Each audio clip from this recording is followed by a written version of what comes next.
நான் வந்து காமெடினா பண்ணும்பொழுது ஆர்யா எனக்கு ஃபோன் பண்ணி, எப்போயுமே நாங்கள் ரெகுலராக பேசிக்கிட்டே இருப்போம். ஆர்யா வந்துட்டு, ஏன் மச்சான் நீ காமெடி பண்ணும்பொழுது ஒரு ஒரு ஜாலியாக இருப்ப, பயங்கரமாக நல்லா பண்ணுவியே, ஏன் இப்போ ஹீரோவானதுக்கப்புறம் பயங்கர ஒரு அந்த ஃப்ளோ இல்லையே அப்படின்னு கேட்டான். இல்லை மச்சான், நிறைய கமிட்மெண்ட்டு, நிறைய விஷயங்கள், இந்த படம் பண்ணுறது, அடுத்த படத்துக்கு ஒன்று இது பண்ணுறது, இதுக்கு நடுவில் யாராவது ஒருத்தங்க அட்வான்ஸ் எடுத்துகிட்டு வந்துடுறாங்க, அந்த கதை கூட சரியாக கேட்க முடியாமல் டக்குன்னு ஏதோ ஒரு கமிட்மெண்ட் ஆயிரும் அப்படின்னு.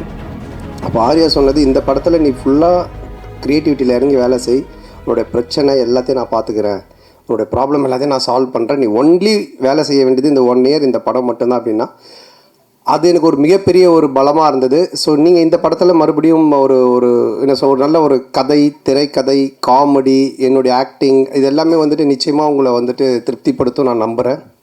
மே 16 தியேட்டரில் போய் பாருங்கள். அதே மாதிரி ஆனந்தை நான் சொல்லுவேன், தமிழ் உலகின் கிறிஸ்டோஃபர் நோலன் அப்படின்னு சொல்லுவேன். ஏன்னா ஆனந்த் பண்ணுற கதை வந்துட்டு ஒரு லைனில் இருக்கவே இருக்காது. ஹாரர் ஜானர்னால் ஹாரருக்குள்ளவே இருக்காது. டிடி ரிட்டர்ன்ஸ் நீங்கள் பார்த்தீங்கன்னா ஏற்கனவே நான் சொன்னேன், அது மாதிரி அதில் வந்து கேம் இருக்கும், அதில் ஒரு காசு காணாமல் போய்டும், அதில் ஒரு த்ரில்லர் இருக்கும், அதுக்கப்புறம் பார்த்தீங்கன்னா ஹாரருக்குள்ளே ஒரு அட்வென்ச்சர் இருக்கும். ஸோ இப்படி எல்லா லேயரையுமே வச்சு ஆனால் ரொம்ப அழகாக ரொம்ப ஈஸியாக பண்ணுவான்.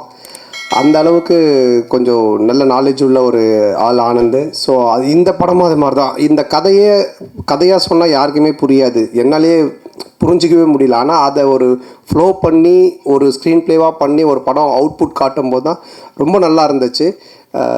நல்ல காமெடியாக இருக்குது. டெஃபினட்டாக நீங்கள் எல்லோரும் சிரித்து பயங்கரமாக என்ஜாய் பண்ணுவீங்க.